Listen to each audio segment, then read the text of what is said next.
Germanton super speciality hospital, doctor Mir Jawad Jar Khan, senior experienced orthopaedic surgeon, bone fracture, joint replacement, hip replacement और spine surgery.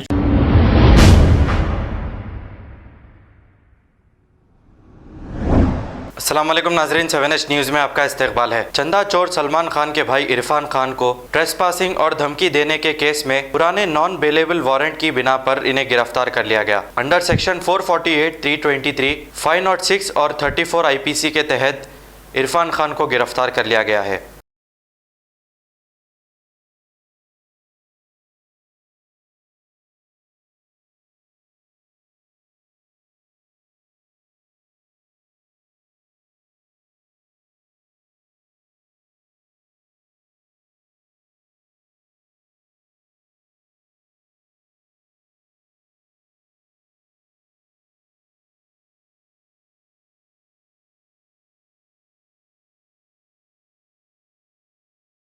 Germanton super speciality hospital, doctor Mir Jawad Jar Khan, senior experienced orthopaedic surgeon, bone fracture, joint replacement, hip replacement और spine surgery कामयाबी से अंजाम दे रहे हैं। इसके अलावा neuro surgery, cardiology, gynaecology, dental, general medicine, dialysis और फिजियोथेरेपी जैसे शोबाजात में इंतहाई कामयाबी के साथ वाजिबी फीस में इलाज किया जा रहा है। शेयरिंग और प्राइवेट रूम्स, अस्पताल में 24 घंटे MRI, CT scan, 2D digital x-ray, ultrasound, operation theatre, ICU और लैब की सहूलत दस्तयाब है। आपकी उम्मीदों के ऐन मुताबिक Germanten super speciality hospital, pillar number 150, Attapur, Hyderabad.